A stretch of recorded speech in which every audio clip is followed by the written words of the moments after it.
묻기도 드립니다.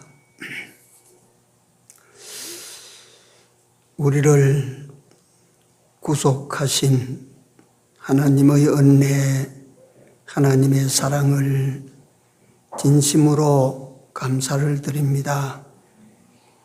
이 놀라우신 하나님의 은혜와 사랑의 손길이 오늘날 나를 나되게 하신 것으로 측량할 수 없는 그 사랑과 그 은혜를 다시 한번 감사를 드립니다. 우리 하나님의 사랑과 우리 하나님의 손길은 내 삶이 세상에 끝이 날 때까지 쉬지 않고 역사해서 나로 하여금 주님께서 기뻐하시고 원하시는 모습의 사람으로 만들어 가시는 줄로 믿습니다. 참으로 주께서 원하시는 그대로 잘 다듬어지고 만들어져 가는 우리 모두가 다 되어지도록 주께서 은총에 은총을 더하여 주시옵소서. 우리 마음으로 거부하지 아니하게 하시고 하나님을 대항하여 곁길로 가지 아니하게 하시고 하나님의 선하신 인도를 따라 우리 하나님께서 기뻐하시는 삶을 끝날 때까지 잘 살아갈 수 있는 저희들이 되도록 성령으로 같이 하시고 진리의 말씀의 역사로 저들과 함께하여 주시옵소서. 이 오후 시간에도 성령 하나님께서 이 자리에 함께하여 주시사 증거자의 입술에 같이 하시고 듣는 자의 귀에 함께 계셔서 잘 전하고 잘 듣게 하여 주시옵소서. 시종을 우리 주님 손에 다가오고 예수님 이름으로 기도 올려옵나이다. 아멘. 414장입니다.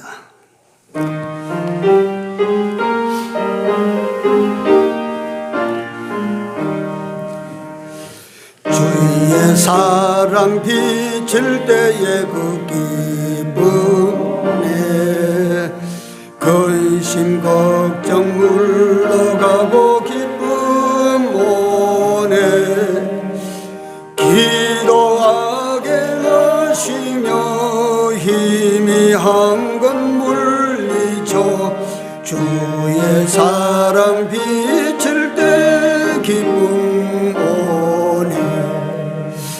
그 큰 사랑 내 맘속에 명랑하게 비칠 때에 찬송하네. 그 큰 사랑 내 맘속에 화평함과 기쁨 주네. 그 큰 사랑 주의 사랑 비칠 때에 그 광채가 찬란하게 우리들로 비치겠네.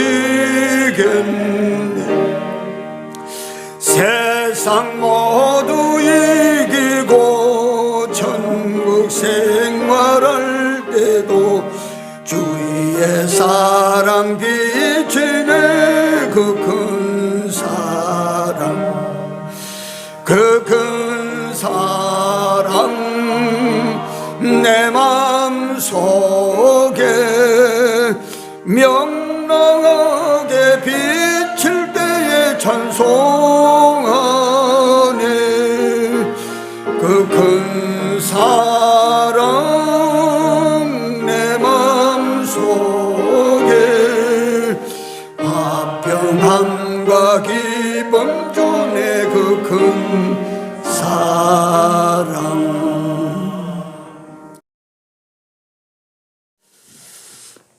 고린도전서 13장 4절에서 7절입니다. 같이 읽습니다. 사랑은 오래 참고 사랑은 온유하며 투기하는 자가 되지 아니하며 사랑은 자랑하지 아니하며 교만하지 아니하며 무례히 행치 아니하며 자기의 유익을 굳지 아니하며 성내지 아니하며 악한 것을 생각지 아니하며 불의를 기뻐하지 아니하며 진리와 함께 기뻐하고 모든 것을 참으며 모든 것을 믿으며 모든 것을 바라며 모든 것을 견디느니라. 아멘.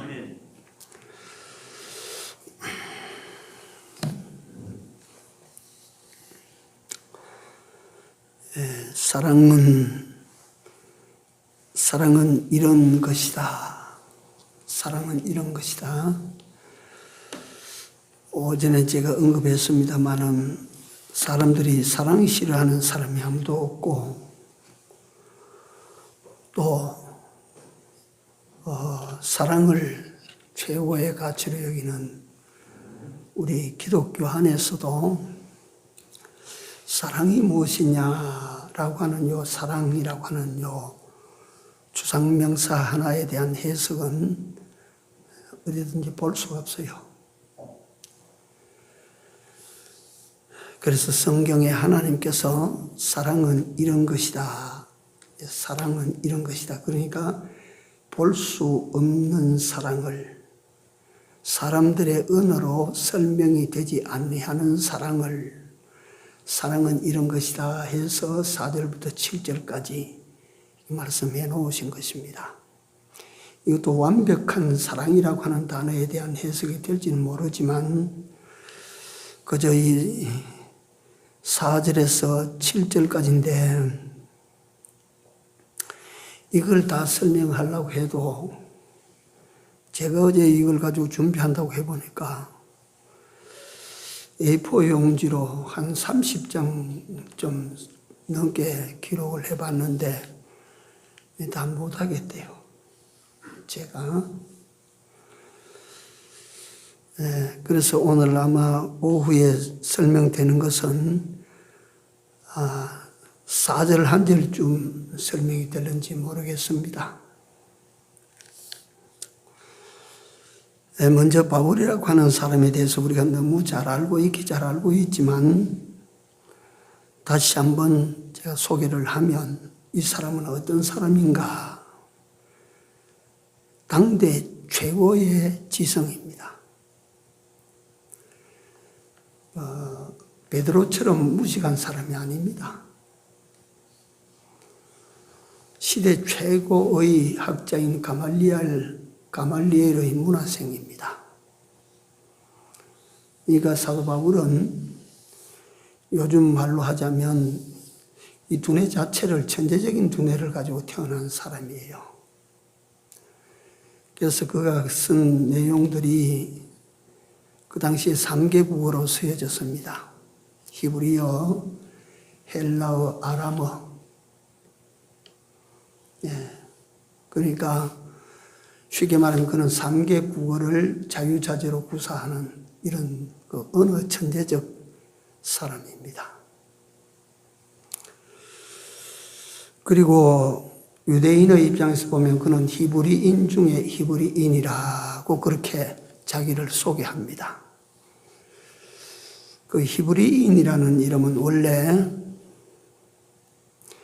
아브라함이 본토 친척 아비집을 떠나서 그 유브라데 강을 건너간 그때부터 그들에게 붙여진 이름입니다. 히브리인이라고 하는 것은 강을 건넌 사람이라, 강을 건넌 사람이라는 뜻입니다.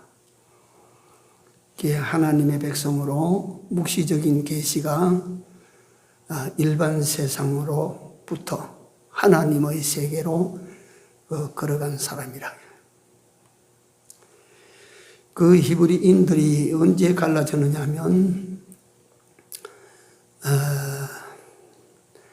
다윗이 죽고 난 다음에 솔로몬이 왕이 되고 3대 솔로몬이 죽고 난 다음에 르호보암이 왕이 됐는데 여로보암이라는 사람이 솔로몬 치하에서 솔로몬은 결코 선왕이 아닙니다. 우리가 솔로몬의 지혜라 이러니까 솔로몬을 대단히 다윗의 버금갈만치 그렇게 보는데 솔로몬 결코 그렇지 않습니다. 솔로몬 사후에 그 큰아들 르호보암이 왕이 됐는데 솔로몬의 지세 아래서 솔로몬에게 반대를 하고 그렇게 했던 그 요즘 말하자면 그 반정부 운동을 했던 여로보암이 그 이집트로 망명을 갔어요.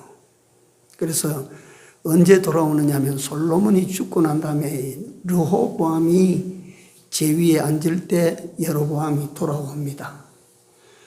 그러니까 여로보암이 돌아오니까 솔로몬 그 지세 아래서 염증을 느꼈던 사람이 르호보암이 왕이 되면 좀 좋을란가 했는데 르호보암이 초기 정책에 실패를 했어요. 그러니까 사람들이 새로운 정치를 갈망하고 있는데 여로보암이 돌아오니까 10지파가 그 여로보암을 옹유해서 북쪽 이스라엘 사마리아를 수도로 해서 이스라엘을 세웠습니다. 그래서 남북이 갈라졌습니다. 그때 남쪽의 르호보암의 지하에는 유다 지파와 베냐민 2지파만 남고 그 나머지 지파는 전부 여로보암을 따라서 저 북이스라엘로 올라갑니다. 그럼에도 불구하고 하나님께서 기뻐하시는 쪽은 남유다 쪽입니다. 여러분들이 열왕기의 왕조를 보시면 그 남조 북조 19대 남조 21대 왕들이 지나가는데 북조에 일어선 왕들은 의로운 인물이 하나도 안 나옵니다. 하나도 안 나와요. 그 남조에는 그래도 요시야 같은 인물도 나오고 히스기야 같은 인물도 나오고 그런 나오는데 북조에는 한 번도 그런 사람이 안 나옵니다. 그 북조가 시리아에, 그러니까 요즘 말하면 시리아입니다. 그 당시 수리아 아수르에 그만 점령당해서 아수르의 서진 정책에 의해서 아수르 사람들이 그만 그 북조 사마리아 땅으로 들어와서 그 민족과 민족이 합해져서 혼족이 됩니다. 결혼을 그 히브리인들은 그 결혼관 이게 굉장히 그 중시하거든요. 근데 다 섞여서 그만 혼족이 돼서 그 역사 속에서 핏줄이 사라지고 지금까지 있는 이스라엘이라고 하는 저 나라는 유다와 베냐민 자손들입니다. 12지파의 자손이 다 남아있는 게 아니고 유다와 베냐민 자손들이에요.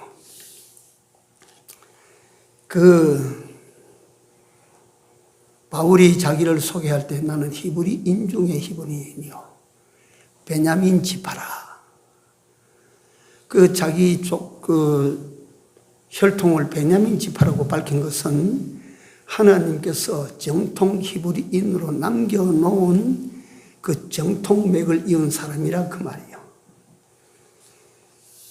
바울은 그런 사람, 혈통적으로 하나님의 백성으로 손색이 없습니다. 그 다음에 요즘 말하면 신학적으로 율법의 대가입니다. 그러니까 그가 말하기를 자기 자신을 가리켜 말하기를 율법에 내가 흠이 없다. 그 율법을 다 아니까 율법에 거치는 것이 없이 다 산 사람이다. 라고 자기를 소개를 합니다. 바울이 이런 인물입니다. 그런데 초기 바울은 어떻습니까? 예수 믿는 사람을 잡아 죽이는데 앞장선 사람 아닙니까? 그러니까 예수가 자기 필생의 예수라고 하는 이자가 자기 필생의 숙적으로 생각하고 예수 믿는 사람은 내가 어디까지 가도 따라가서 내가 다 진멸한다. 그래서 예수 진멸하는 여기에 앞장선 사람이 이 사울로 있을 때의 바울입니다. 그러다가 그 사울로 있을 때 다마스커스로 신앙 망명을 떠난 사람들을 찾아서 잡으러 가다가 다마스커스 가는 길에서 예수님을 만났죠. 우리가 아직 잘 아는 내용입니다. 그 예수님을 만난 후에 사도 바울은 바울이 되고 180도 인생 전환이 일어납니다. 그래서 제가 그 성경을 읽을 때마다 이거 예수 만나고 진짜 예수 만나고 이래 뒤집어져야 되는데 좀 예수님을 만난 사람이 이렇게 뒤집어져야 되는데 그런 탄식이 남이 아니고 내 자신에게 그 탄식이 가끔씩 됩니다. 그 이후에 바울의 일생은 바울의 삶이라고 하는 것은 예수님께서 십자가에 죽으시고 3일 만에 부활하시고 40일 동안 부활하신 당신을 증거하신 후에 제자들과 500여 문도들이 보는 가운데서 구름을 타고 하늘로 승천해 가신 후 예수님이 떠나신 후에 바울 같은 인물이 그때도 지금도 없습니다. 하나님이 안 내요. 그런 인물을 안 내요. 바울이라고 하는 거 예사 사람이 아니고 바울이라고 하는 사람은 예수 승천 후에 유일한 그런 인물입니다. 대단한 인물입니다. 잠깐 예를 들어보면 그는 신비한 체험을 한 사람이에요. 삼층천에 올라가서 천국을 갔다 온 사람입니다. 바울이 이게 천국을 갔다 온 사람이에요. 그러니까 그 후에 그가 고백하는 고백 중에 차라리 몸을 떠나 어떤 것이 좋다고요? 주와 함께 거하는 것이 그게 좋다 이게야. 세상에 사는 것이 아니라 누가 죽여준다고 하면 반가운 사람입니다. 하나님께서 너 세상에 살아서 일하라 하니까 그 일을 했지. 누가 그 바울을 잡아서 목을 잘라준다면 바울은 목 길게 빼고 내가 죽을 겁니다. 이런 사람이 바울입니다.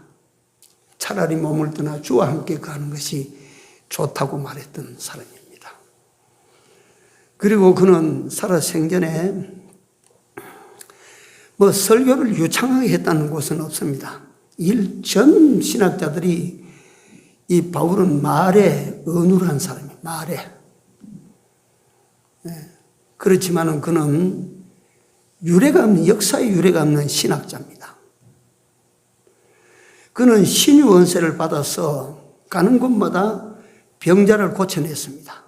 그러니까 그는 가는 데마다 능력을 갖다가 일으킨 사람입니다. 그 다음에 그가 쓴 유장한 편지들이 신약 27권 가운데 13권입니다. 히브리서까지 합하면 14권을 기록한 사람이 바울입니다.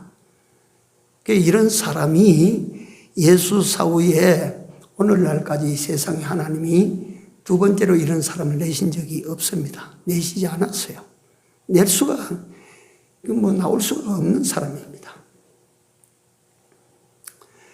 이런 사람이 말하기를 자기가 이런 체험을 하고 이런 경험을 하고 이런 능력을 행사하고 이런 세상으로부터 놀라운 대우를 받고 그래 해도 그가 말하기를 최고는 사랑이다. 아시겠습니까? 최고는 사랑이다. 바울이 믿음이 없습니까? 바울이 소망이 어디 시시합니까? 큰 믿음도 남이 추종을 불허하는 정말로 크고 강한 믿음의 사람이었습니다. 그는 믿음으로 온갖 능력을 행한 사람입니다.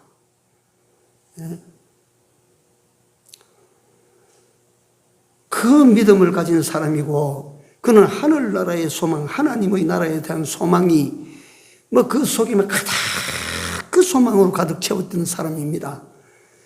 그런 그가 말하기를 최고는 사랑이다. 어떻습니까? 이 위대한 한 시대의 선각자의 고백이 어떻습니까? 그 고백의 글들이 오늘 여러분들과 내가 붙들고 있는 성경이 되는데 그의 고백이 사랑이 제일이다. 사랑이 최고다. 사랑이 제일로 귀하다. 이 의미를 우리가 알아야 될 것 아닙니까? 사랑이 뭐길래 그렇게 귀합니까? 사랑이 어떻길래 그렇게 그에게 큰 보배입니까?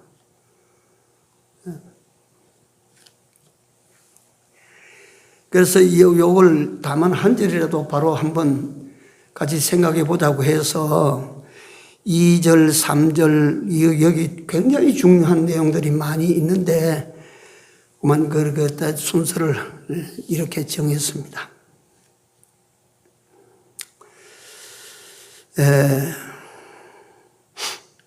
나는 사도 바울에 대해서 말씀드리다가 보니까 조금 더 말씀을 드려야 되겠어요.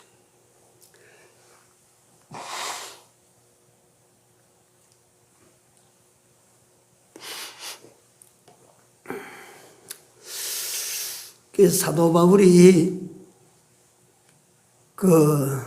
바울로 계명하기 전, 예수님을 만나기 전에 그 사울로 살았더라면 세상을 어떻게 살았을 것 같습니까?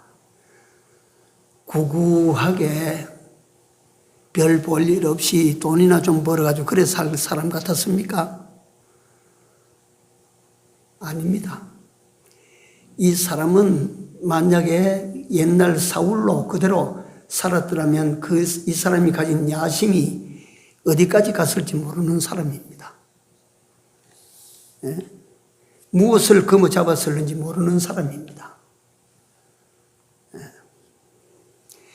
예. 그러니까 사람이 예수를 만난 후에, 예를 들어서 예수를 알지 못하는 다른 사람이 볼 때 저 사람은 말이지 길이 훤한데 괜히 예수를 만나서 저 사람 저 모양 됐다고, 예수를 만나고 저 사람 버려졌다고 그렇게 보지 않겠어요?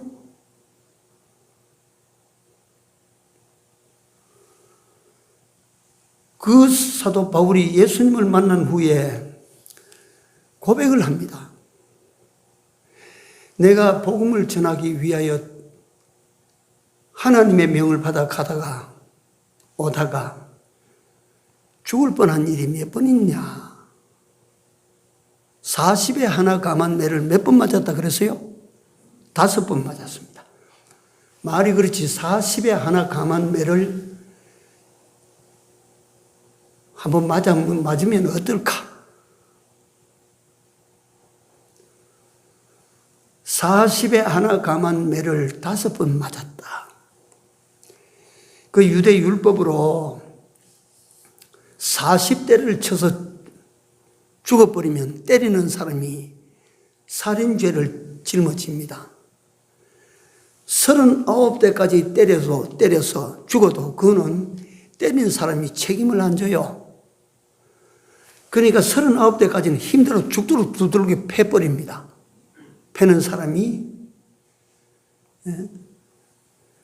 그러니까 39대 맞았다고 하면 그게 살짝 맞은 게 있습니까?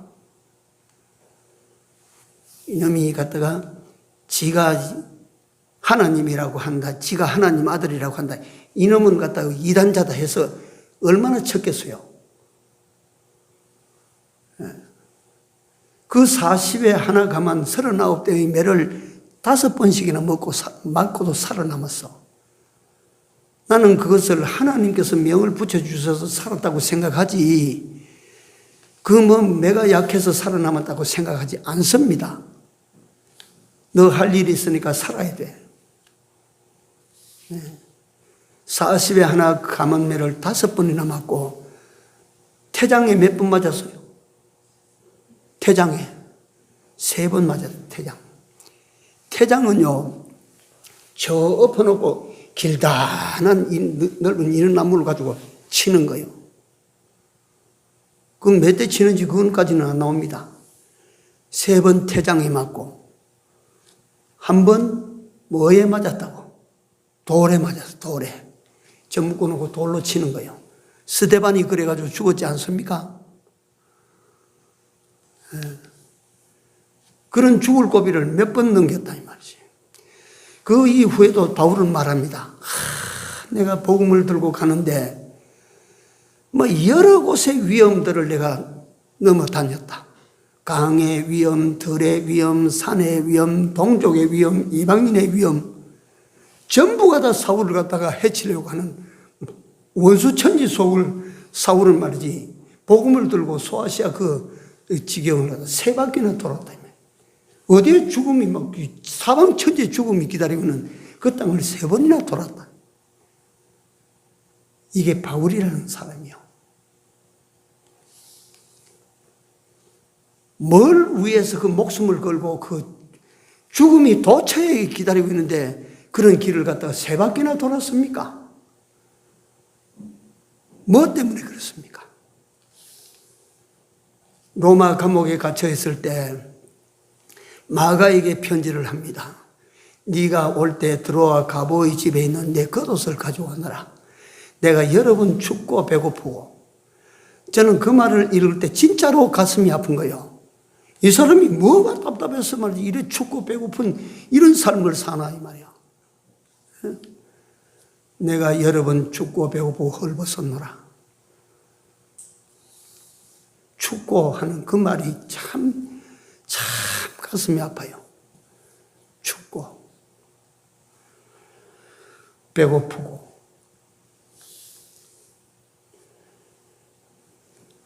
이 같은 사람이 무슨 힘에 이끌려서 이 일을 하고 있나? 이게 뭐냐면 하나님의 사랑 때문입니다. 사랑. 하나님의 사랑 때문입니다.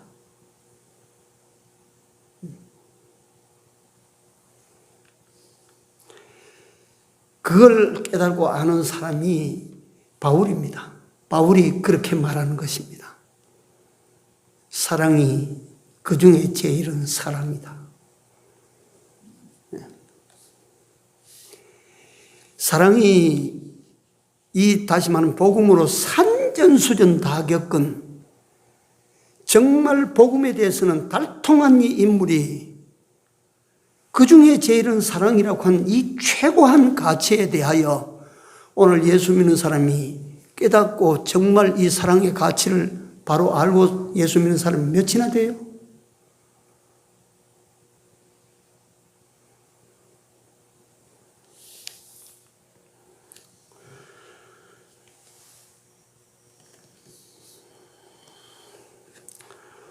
오전에는 고린도전서 3장에 있는 13장에 있는 내용을 설명하기 위해서 고린도전서 12장 은사에 대해서 설명을 하고 그 마지막 31절에 이 모든 은사 위에 사랑 더 좋은 것으로 너희에게 더 주리라. 더 좋은 길로 너희를 안내하리라. 더 좋은 게 뭐냐면 고린도전서 13장에 바울이 고린도 교회에 알려주고자 했던 사랑입니다. 그걸 말씀을 드렸고 그 다음에 사랑해야 될 이유에 대하여 말씀을 드렸습니다. 하나님께서 우리를 갖다서 나는 이걸 갖다가 신과 나 사이의 설명이 이게 해도 한이 안 맞아서 한이 안 풀려서 내가 저 밑에 있는 개미하고 나를 자꾸 비교합니다. 개미 한 마리 죽었는데 내가 뭐가 답답해서 개미 그거 살리려고 개미 집을 다 해주고 들어가서 내가 개미를 갖다 살려내고 내가 죽고 그럴 이유가 어디에 있습니까 내가? 예? 땅 밑에 있는 군뱅이 더러운 군뱅이 그거 한 마리 죽는데 그걸 내가 살리려고 내가 땅속에 그 더러운 냄새나는 땅에 들어가서 내가 군뱅이 그거 한 마리 살려놓고 내가 죽는 그 말이 됩니까? 말이 돼요? 그건 누가 납득하겠어요?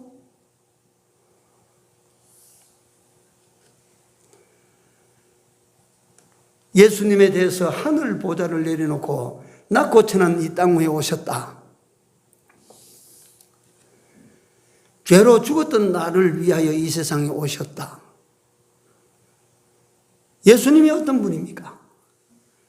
요한복음 1장에 천지를 창조하신 창조주 하나님 아닙니까? 그분이 다른 사람이 아니라 나를 위해서 이 세상에 오셨어. 그래서 제가 오전에 이걸 설명할 때 더러운 똥통에 빠져서 내가 나갈 방법이 없어서 거기서 똥통 속에 죽어야 되는데 그 똥통 속으로 갔다가 마땅히 죽어야 될 내가 죽는데 거기 들어오셔서 나를 건져내서 밖으로 해방시켜 자유시켜 놓고 당신은 죽었다. 내가 하나님을 먼저 알고 내가 하나님을 먼저 사랑한 것이 아니요 그가 먼저 우리를 사랑하셨다. 그 사랑에서 우리를 건져놓으신 그분이 말씀하시기를 내가 너희를 사랑한 것 같이 너도 나를 사랑해야 돼. 네 목숨을 다해서 나를 사랑해야 돼. 하나님께서 하나님의 목숨을 내어가지고 내어주시고 나를 사랑하셨는데 여러분들과 내가 목숨을 내놔 봐봐야 그까지 몇 분어치나 되는 목숨입니까? 여러분들은 내 목숨이 몇 분어치나 될 것 같아요. 이걸 내어놓고 네가 나를 사랑해라. 사랑하라고 하는 것이 여러분들과 내게 짐이 됩니까? 황공한 말씀 아닙니까 이게? 여러분들과 내가 무슨 자격으로 하나님을 사랑합니까? 대궐에 있는 왕자를 사랑한다고 가정해 보십시오. 내가 사랑하고자 해서 대궐에 있는 왕자를 사랑합니까? 내가 사랑하자고 해서 대궐에 있는 공주를 사랑합니까? 어린 반푼어치도 없는 이야기 아니요? 나들 하나님을 사랑하라고 하니까 그걸 시쁘게 여겼어. 목숨을 다해서 사랑하라고 하니까 참 내가 하나님을 믿어도 뭘 갖다가 하나님을 위해서 내가 목숨을 내놓는다면 여러분 어떻습니까?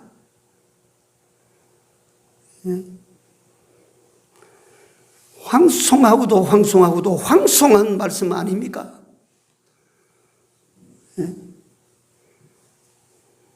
우리는요 이 사실을 깨달으면 펑 울면서 하나님 붙들고 하나님 사랑해야 돼.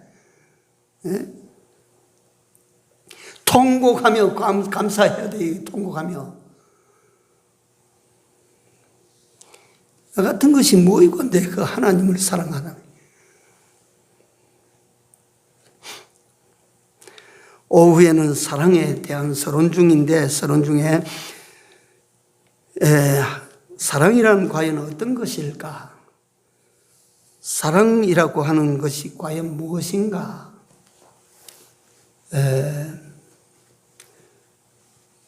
우리 주님께서 성령에 대해서 설명을 하실 때에 바람을 가지고 설명을 하셨습니다. 바람은 있기는 있는데 눈에 안 보인다. 그런데 그 바람을 어떻게 알 수 있나? 우리가 바람이 있기는 있는데 눈으로 볼 수가 없는 바람인데 그 바람을 어떻게 알 수가 있어요? 예? 그러니까 바람이 일으키는 운동을 보고 우리는 바람을 압니다. 바람이 부는구나, 바람이 있구나. 야, 문풍지가 다라라 소리 내는 거 보니까 바람이 있구나. 나무가 저 북쪽으로 눕는 것을 보니까 남풍이 불고 있구나. 그걸 남풍이랍니까? 북풍이라고 합니까? 나무가 북쪽으로 누우면. 남풍입니까? 아, 이 나무가 보니까 남쪽으로 기울어지는 거 보니까 이건 북풍이구나. 바람은 우리가 눈으로 볼 수 없지만 바람이 하는 역사, 바람이 하는 운동을 통해서 바람이다. 이게 강바람이다, 약바람이다.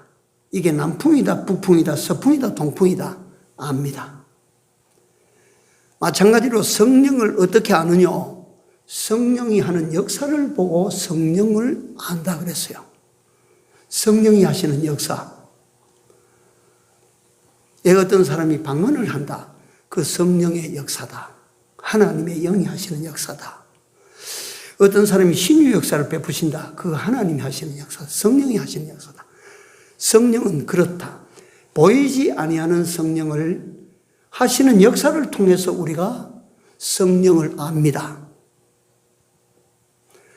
마찬가지로 하나님의 사랑, 이 사랑이라고 하는 것은 아무리 잘 표현하는 사람도 어느 자체를 가지고 이 추상 명사를 알아볼 수 있도록 그려낼 수는 없습니다. 납득할 수 있도록 설명할 사람은 없습니다. 원래 그런 거예요. 이 주상명사 믿음이라든가 이 사랑이라든가 이런 건 말이요. 그런 거예요. 그러면 사랑도 또한 어떻게 하느냐 하면 사랑으로 말미암아 일어나는 운동, 사랑으로 말미암아 일어나는 역사, 이걸 보고 아하, 그게 사랑이구나. 어떤 아이가 어머니의 손을 놓기 싫어서 막 울고 막 그렇게 운다. 아무리 사람이 떼놓으려고 해도 막 길을 쓰고 따라. 저 아이가 저 앞에 가는 것이 지금 엄마고 이게 그 엄마를 따라가려고 하는 사랑이다. 엄마 사랑.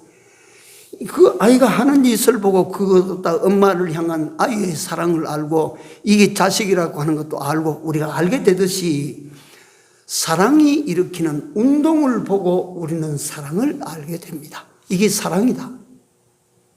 이게 사랑이야. 그래서 오늘 4절에 보시면 사랑은 첫째, 사랑은 어떻다고요? 오래 참고, 하하, 저 사람이 참 잘 참네. 그 우리 같으면 참을 수가 없는데 참네. 저 사람이 이번에 그 참아내네. 저 사람 대단하다. 그 사람 어떻게 참았을까? 참네. 사랑은 오래 참는 것으로 나타냅니다. 이걸 아셔야 돼요. 사랑하지 않으면 폭발해버려요. 사랑하기 때문에 참아내는 거예요. 그래서 사랑은 오래 참고, 잠시 참고 원래대로 돌아가는 것이 아니고 오래 참어. 끝까지 참어. 예수께서 십자가를 지시고 우리를 위하여 대속의 역사를 이루시고 죽으셨는데, 그래서 다른 성경은 말합니다. 죽기까지 우리를 사랑하시고 죽기까지 참으신 자를 뭐하라? 생각하라. 죽기까지 참으신 자를 생각하라. 예수님께서 죽기까지 참으셨습니다. 누구를 위하여? 우리를 위하여. 무엇 때문에? 여러분들과 우리를 사랑하신 사랑 때문에 당신이 죽기까지 참으셨어.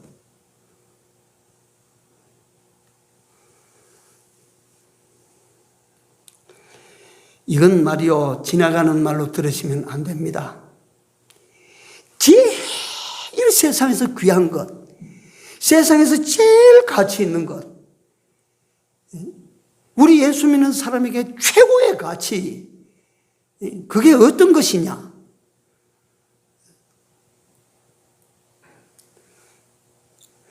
그 가치 있는 것을 갖다 정체를 알아내야 그 사실 가치를 우리가 알지, 가치를 알아야 우리도 그런 사랑을 하는 거지.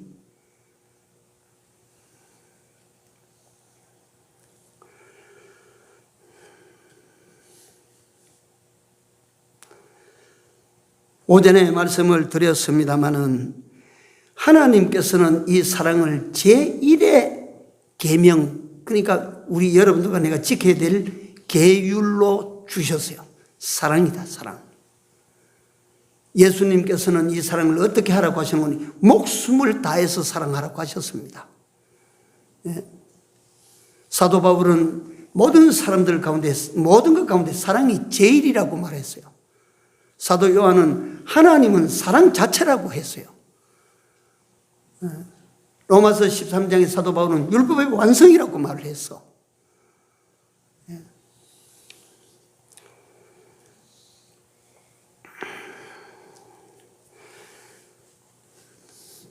사랑은 오래 참는 것입니다. 여러분들과 내가 이것을 가지고 부부 관계에서도, 부자 관계에서도, 형제 관계에서도, 이웃 관계에서도 이걸 딱 대입해 보면 내가 지금 사랑이 있나 없나 단방에 나옵니다. 나는 할 말 다 하고 그 다음 뒤끝이 없어. 그거 다 헛소리입니다.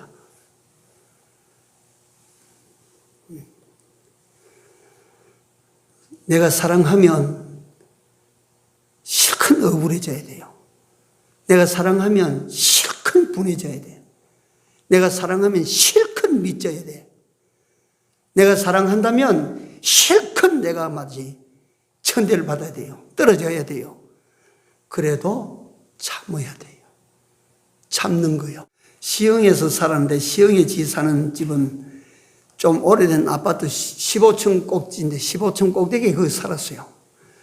근데 잘 살았는데 지금 아이가 둘 나오다 보니까 그 아이놈도 또 적게 설치는 놈이 아니라 그놈만. 굴단한 놈이 막 그 발도 이런 게 가지고 타다다다다다 뛰니까 그 밑에 14층에 있던 사람이 올라와서 그 층간소음 때문에 와서 말을 하고 갔어요. 좀 조용히 해 주십시오. 곱게 그런 말을 하고 가니까 얼마나 미안합니까? 그러니까 그 지선이가 지가 아이들만 얼마나 단속했는지, 야, 집에서 걸을 때는 막 뒤꿈치 그걸 들고 걸어. 그러니까 그 집에 가면 아이들이 뒤꿈치 걸고 걷는다가 막 지도 모르게 막 다다다닥 뛰고 막 이러거든. 이러니까 한날은 아랫집에서 올라 배를 따라 물리길래 누구세요? 아래층입니다. 아이고 또 가슴이 쿵 내렸는데 문을 여니까 아이들 실내 스레바를 갖다가 톡톡한 실내화를 2켤레 사가지고 애들 좀 신겨서 그래 좀 다니게 하세요. 자, 층간소음 때문에 칼부림이 나고 막 사람을 죽이기까지 하는데 그 아래 사람을 내가 아직 못 봤어요. 나 참말 한번 보고 싶었는데 뭐 이제 이사 와버리고 나니까 뭐 갈 시간이 없는데. 근데 그 사람이 참 지혜롭고 잘하는 사람이라. 그러니까 지선이나 전준홍 집사가 야, 이거 아이들 데리고 우리가 암만 조심시켜도 이 집에 못 살겠다. 우리 이사 가자. 어디로 가나 똑같은데. 그러니까 우리 단독 집을 써. 돈이 어디 있나? 그래도 그것도 막 하나님 기도하고 한번 해보자. 이래서 저 아래 공설이 그 타운하우스를 하나 지어 왔어요. 그게 1층, 2층, 3층으로 만들어졌는데 그게 전부 합하면 한 38평이나 요래 됩니다. 그 타운하우스 그 하나 그때 장만해가지고 가자. 그래서 그거 사고 들어왔는데 내가 그놈을 갑자기 생각한 거예요. 밑에 있는 사람들이 들어와서 말이지. 좀 조용히 못해? 너 위에 산다고 너 마음 놓고 떠들어? 막 그래가지고 막 그러다가 막 악으로 막 놓았다면 전준홍이라는 아이가 내 자식 아닙니까? 내가 그걸 알아요, 그놈을. 그 성깔 못 됐어요, 그거 부르면. 그리고 내 며느리지만 지선이가 그 성질이 마냥 누군 아이가 아니에요. 그랬으면 아이들 키우는 집에 뭐 그렇지 뭐 갖다가 그거 뭐 감안해야지. 그것도 뭐 아이들 뭐 어고 키워야 되나 하고 말이지. 그거 버텼을 거라. 그런데 그거 갖다가 수리바를 갖다가 그 2개를 사가지고 오니까 야, 이거 안 되겠다. 우리 이사 가자. 이래가지고 준홍이 씨는 이사 오고 그 집은 이제 뭐 어떤 사람이 들어왔는지 모르겠죠. 그래 되고. 그러니까 그것 때문에 순수히 비껴나니까 우리 준홍이 그놈은 갖다 지 타운하우스 만들어서 지 들어가게 되고. 이게 완력이 아니고 힘이 아니고 똑똑한 게 아니고 사랑이라, 사랑. 서로 간의 배려라.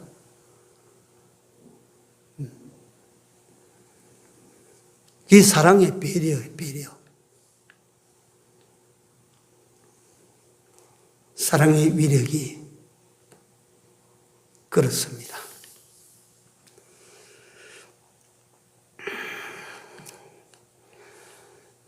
사랑이 어떤 것입니까? 그 시조의 사랑이 어떻더냐?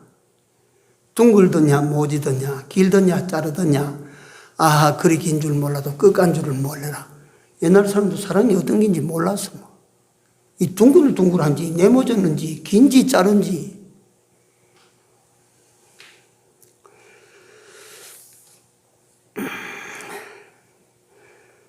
사랑은 참는 것입니다. 다시 말씀드립니다. 사랑은 뭘로 나타내느냐면 참는 것으로 나타납니다. 예수님께서 본복입니다. 둘째, 사랑은 여기 온유하고 그랬습니다. 사랑은 온유로 나타납니다. 사랑한다 하면서 얼굴이나 그 모습이 도깨비처럼 그렇게 나타나면 되겠습니까? 사랑한다 하고 이래 나타나면 되겠어요? 사랑은 온유로 나타냅니다.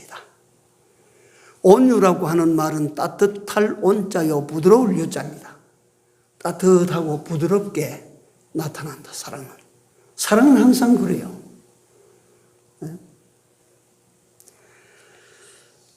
사랑하니까 이런 사람이 이런 덕목이 더 갖추어진다가 아니고 사랑의 사람은 온유합니다. 온유. 사랑은 온유로 나타낸다 이 말이에요. 사랑은 온유로 나타난다 이 말이에요. 사랑은 말이지 뿔 달린 도깨비같이 나타나는 것이 아니고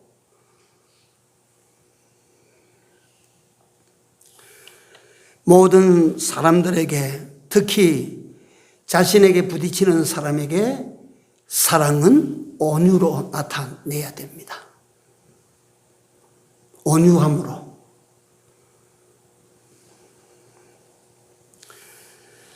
그 이솝 우화 가운데 저 길 가는 사람의 외투를 우리가 한번 벗기게 보자. 바람이 말이지 햇빛하고 이거 다 내기를 걸고 누가 벗기나 보자. 바람은 말이지 저는 저 사람의 외투를 벗기 위해서 말이지 막 직풍도 불었다가 회리바람도 불었다가 막 강풍도 불었다가 오만 바람을 다 불어도 바람이 부니까 이 사람이 옷을 더 여미지. 그러나 햇빛은 그 사람이 옷을 벗도록 하기 위해서 따뜻하게 비추는 거야. 예? 따뜻한 햇빛을 내리 비추니까 이 사람이 아유 더워, 이 날씨가 왜 이리 더워 하고 외투를 벗어버립니다. 예? 사랑은 뭘로 나타난다고요? 두 번째, 온유로 나타납니다. 예? 모든 사람에게 온유로 나타납니다. 온유라고 하는 것은 따뜻하고 글자 그대로는 부드럽게인데요.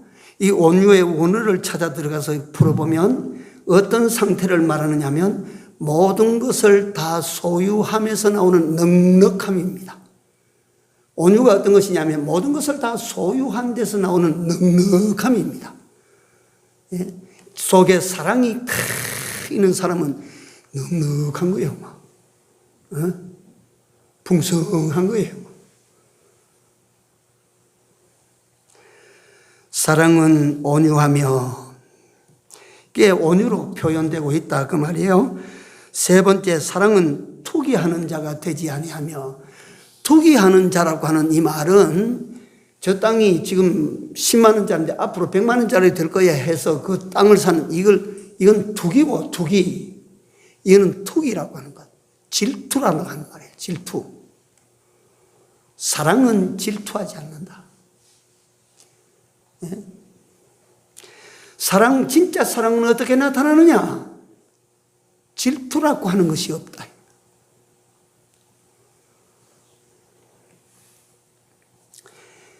우리나라 속담에 사촌이 땅 사면 어디가 아파져요? 배가 아파져요. 그거 왜 그렇습니까? 왜 사촌이 땅을 사면 내 배가 아파집니까? 예?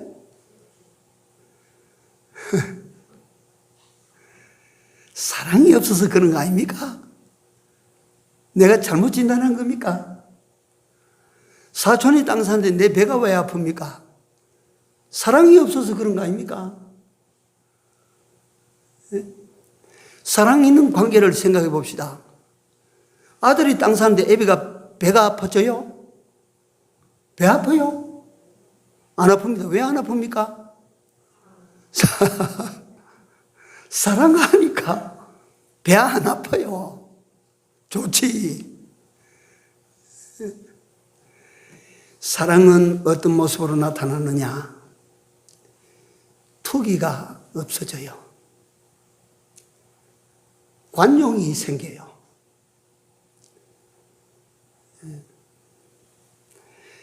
이 사랑이 정말로 이 사랑이 진짜 이 사랑으로 크다고 생각해 보십시오. 나하고 이웃이 땅을 사면 참 잘 잘했네, 잘 샀네. 예? 앞 사람이 집을 사서는 아이고 참 잘했네. 뒤 사람이 집을 샀다. 아이고 참 잘했네. 어떻게 그런 마음을 가질 수가 있나? 우리 집에 와서 말이야 어렵게 살던 사람이 어떻게 해서 돈을 벌어가지고 말이지 큰 집을, 우리 집보다 더 큰 집을 장만했대. 아이고 배 아파라. 저는 어떻게 해서 저렇게 돈을 벌어서 집을 샀냐? 그게 아니고 참 잘했구나, 참 잘 됐구나. 진심으로 그렇게 하는 것은 다 뭐가 작용해서? 사랑이야, 사랑. 사랑입니다. 아이고 시간이 많이 가는데, 그 다음에 사랑은 뭐 하지 아니하며 여기에 사랑은 자랑하지 아니하고 교만하지 아니하며 그랬습니다. 이 자랑하는 것과 교만은 한 묶음입니다. 이 다른 말이 아니고, 정말 사랑하면 자기를 드러내지 않아요. 자기를 사랑하지 않고 자기를 자랑하지 않아요. 정말 내가 어떤 대상을 사랑하고 정말 사람을 사랑하면 내가 그 사람 밑에 내려가서 어떻게 하면 도와줄까 이러지 자랑거리가 없어져요. 내가 정말 사랑하면 아이고 내가 저 사람 위해서 뭘 해줘야 되지. 교만이 어디에 있습니까? 교만이. 자기 자랑할 게 뭐가 있습니까? 이 말씀은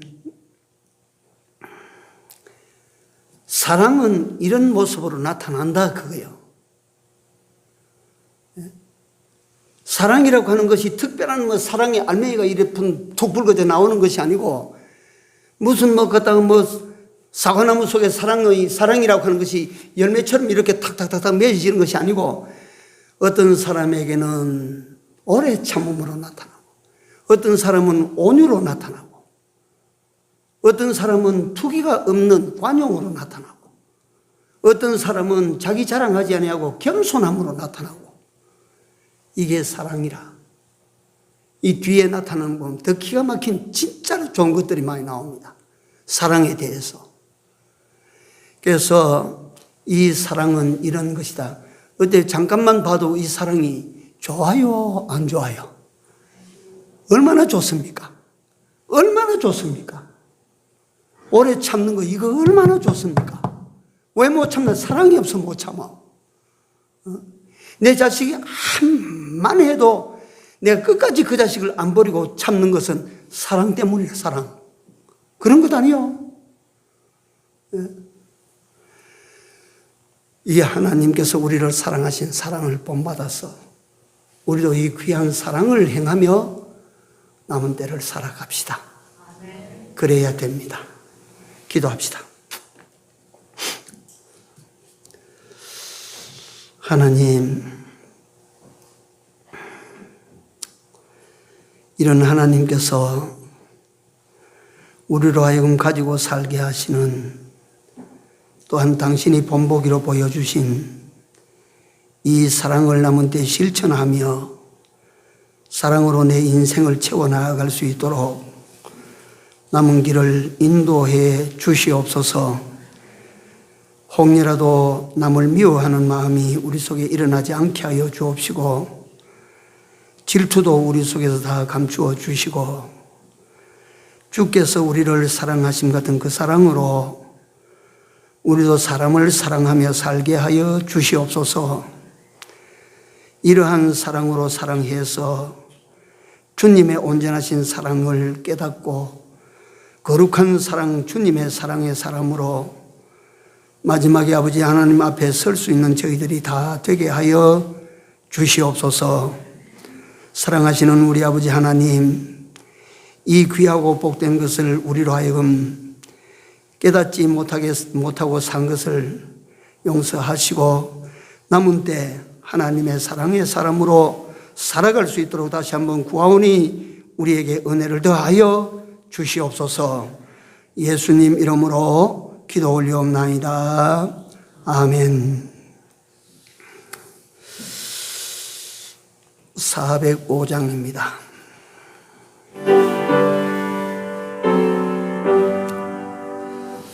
나 같은 죄인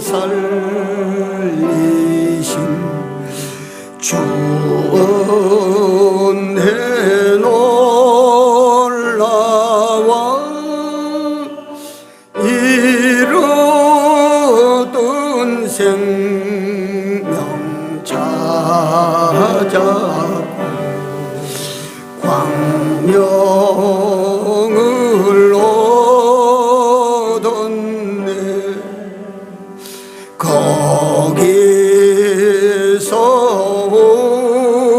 우리 영혼이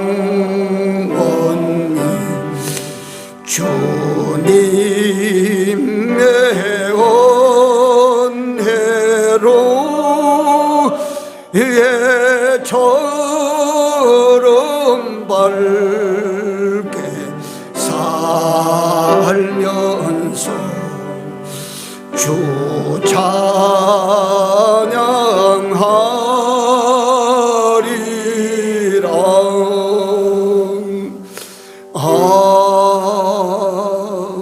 아멘.